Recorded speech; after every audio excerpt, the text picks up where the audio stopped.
Bab 79. Tidak, aku tidak tahan menyiksa Zafon setiap kali melihatku. Ingin memeluk Zafon saat mengamuk tadi. Tapi dialah yang tidak menginginkanku. Dia terlalu termakan dengan omongan orang sampai melupakan pengorbanan mamanya untuk sampai di detik ini. Tapi aku tidak mau menyalahkan anakku seakan-akan aku tidak mengenalnya.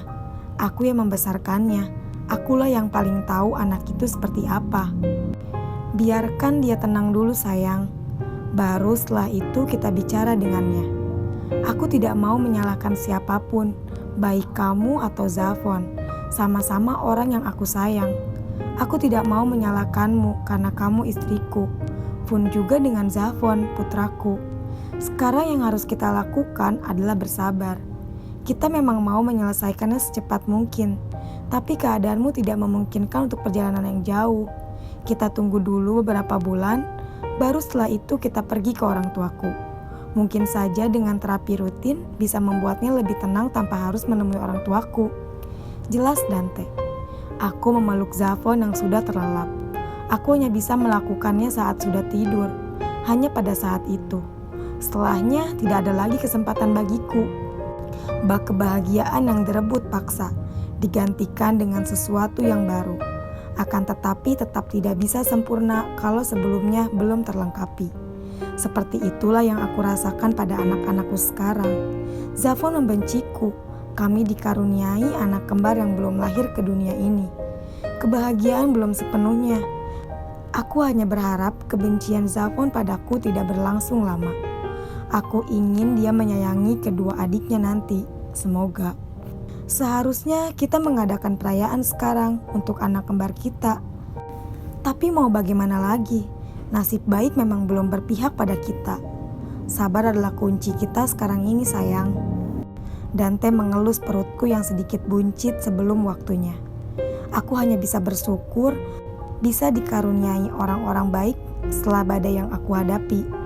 Hanya saja sekarang masih ada ingin sepoi-sepoi yang menerjang kebahagiaanku. Aku belum mendapatkan kebahagiaan yang selalu aku langitkan kepada Tuhan. Doa untuk bahagia itu belum dikabulkan.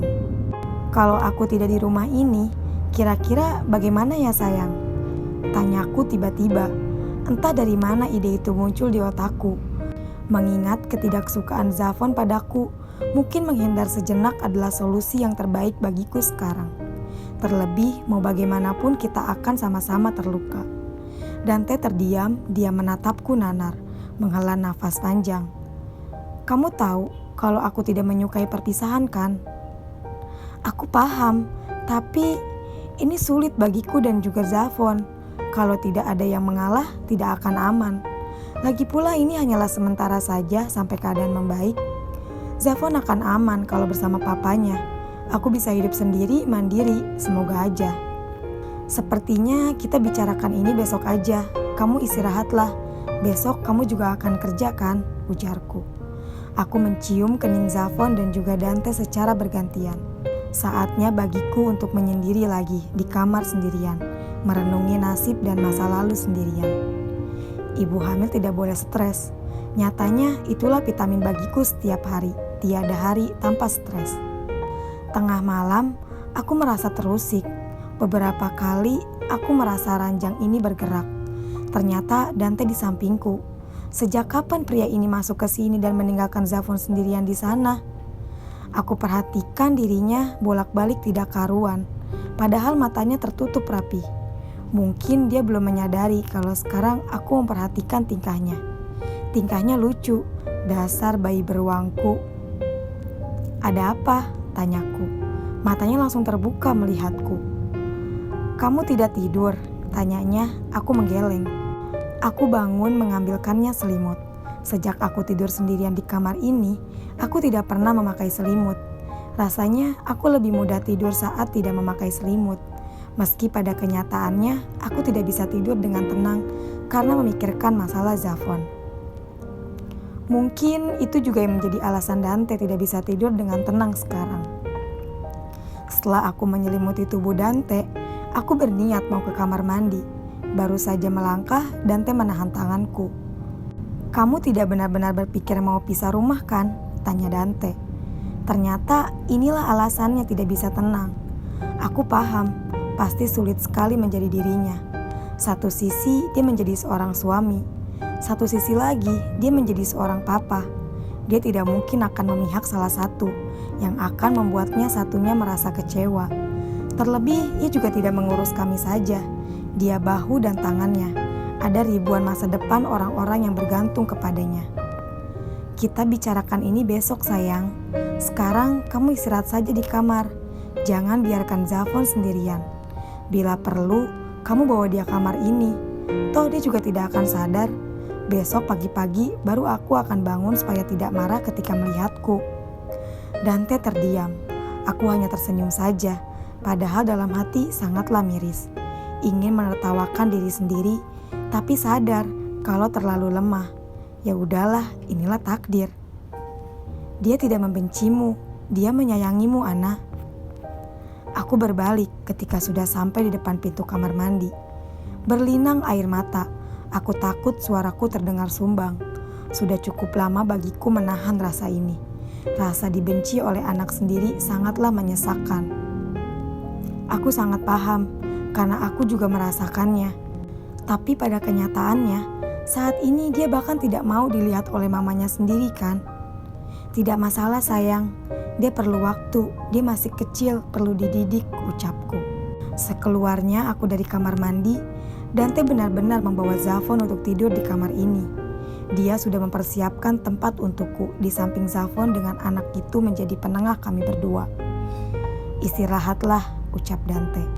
Dengan ragu, aku mendekati ranjang. Apakah benar malam ini aku akan tidur lagi dengan putraku? Setelah sekian hari terhalangi oleh honeymoon dan lain-lain, terlebih oleh masalah ini, akhirnya malam ini aku bisa tidur lagi dengannya. Putraku yang sudah beranjak besar yang bagiku masih menjadi bayi kecilku. Tangis masih kutahan. Aku tidak mau mengganggu tidur nyenyaku. Tanganku gemetar saat akan memeluk tubuh putraku sendiri. Ini seperti mimpiku semalam, ingin tidur dengannya, menenangkan masalah yang dihadapinya. "Kok nangis?" Dante melihatku yang menangis tanpa suara. Aku membungkam suaraku yang hampir ikut meledak dengan tangis ini. "Bagaimana? Menyakitkan bukan?" "Tidak, aku tidak percaya saja dengan hal ini. Kalau kita pisah rumah nanti, ada kesempatan gak ya untuk memeluk putraku seperti ini lagi?" Sungguh, aku tidak bisa menahan tangisku. Seakan ingin berteriak pada Dante kalau aku tidak kuat. Hatiku sudah tidak kuat, tapi aku tidak bisa mengedepankan egoku sendiri. Ada kebahagiaan Zafon yang belum tercapai. Di sela kesalahanku di masa lalu. Sudah, cukup. Kamu tidak akan kemana-mana. Jangan berpikir terlalu jauh seperti itu. Jangan stres. Ingat kehamilanmu, please. Aku mengangguk, membungkam mulutku sendiri supaya tidak menimbulkan suara yang berisik. Dante memeluk Zafon juga memelukku. Malam ini kita bisa tidur di ranjang yang sama. Keluarga kecil yang belum menemukan titik kebahagiaannya. Nyatanya aku telat bangun. Berencana bangun pagi-pagi supaya tidak membuat Zafon marah. Malah akulah yang menimbulkan masalah itu. Saat aku bangun, aku melihat Zafon yang melihatku dengan tatapan yang tajam. Sepertinya dia akan ke kantor bersama dengan papanya karena sekarang Dante sedang memakaikan baju untuk putranya. Mereka berdua melakukannya di kamar ini, bukan di kamar yang dulu. Kini segalanya dilakukan di sini. "Maaf, aku telat bangun," ujarku. "Tidak masalah, kamu terlihat nyenyak sekali. Aku tidak tega membangunkanmu. Oh iya, aku dan Zafon akan ke kantor bareng. Kamu istirahat aja di rumah, jangan melakukan pekerjaan berat apapun."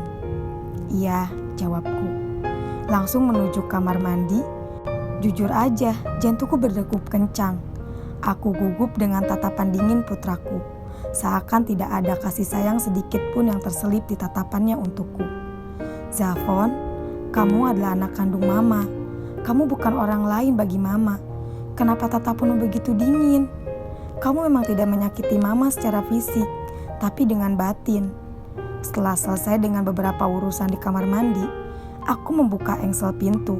Namun tanganku seketika berhenti saat mendengar pertanyaan Zafon pada Dante. Begitu menusuk. Papa, Zafon tidak salah kan kalau benci mama?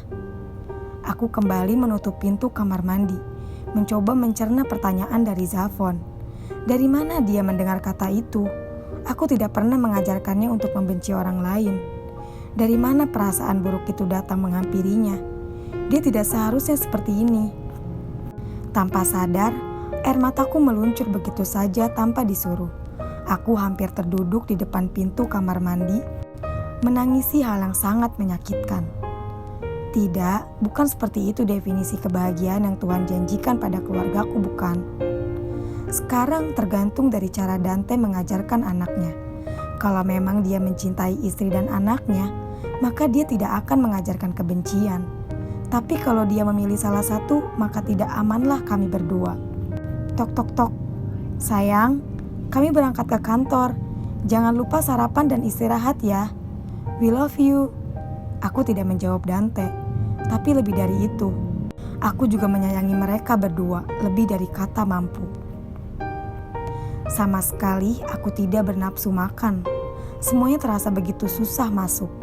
Malah yang menjadi makananku sekarang adalah pikiran negatif yang tidak mau hempas dari kepalaku. Tidak, aku tidak bisa seperti ini terus-menerus. Aku bergegas mencari buku telepon, mencari kontak Reno. Aku tidak mau memakai ponsel yang pada akhirnya akan diketahui oleh Dante. Ia punya banyak telinga di rumah ini. Setelah menemukan namanya, aku langsung memakai telepon rumah.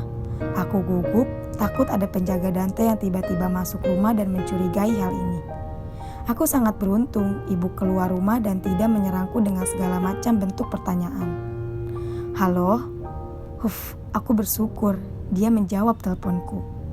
Reno, panggilku. Cukup lama tidak ada jawaban. Mungkin dia belum menyadari kalau yang menghubunginya sekarang adalah aku. Ini aku, Cinta Natasha, ujarku terdengar helaan nafas darinya. Oh Cinta, ada apa? Sekarang aku malah ragu minta ini. Apa dia bisa membantuku dalam hal ini? Apakah aku bisa minta tolong padamu? Aku harap kamu bisa membantuku, ujarku. Tentu aku bisa Cinta, selama aku masih mampu melakukannya. Apa yang bisa aku bantu? Bisakah kamu mencarikanku tempat tinggal? Atau kalau ada apartemenmu yang tidak ditempati, bolehkah aku menempatinya sementara waktu? Memangnya ada apa denganmu dengan Dante? Kalian tidak sedang bertengkar kan? Tanyanya. Inilah yang aku takutkan. Takutnya Reno malah membocorkannya pada Dante. Terlebih mereka berkeluarga, meski hubungan mereka tidak terlalu dekat. Tidak, aku baik-baik saja dengannya. Bisakah kamu mengabulkan permintaanku tanpa banyak bertanya lebih detail lagi? Please. Terdengar helaan nafas darinya.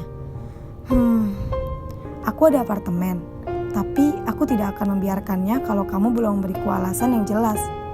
Ingat, kalian itu keluargaku, bukan orang lain. Kalau ada masalah, selesaikan dengan baik. Jangan menjauh satu sama lain. Meninggalkan masalah yang belum terselesaikan dengan baik. Akhirnya, meski takut berani meminta tolong pada Reno, hanya sementara semoga. Aku akan menghubungimu nanti kalau aku benar-benar akan meminjam apartemenmu, ucapku. Dante, beo Reno terdengar begitu jelas kalau dia menyebut nama Dante. Terlebih terdengar juga suara tawa Zafon. Anak itu begitu ceria dengan papanya. Oh no, aku langsung memutuskan panggilanku dengan Reno, menutupnya rapat. Dia tidak mungkin mendengarkan percakapanku dengan Reno, bukan? Aku hanya berharap dia tidak mendengarnya. Inilah yang terbaik menurutku. Untuk semua orang, kubiarkan waktu yang menjawab.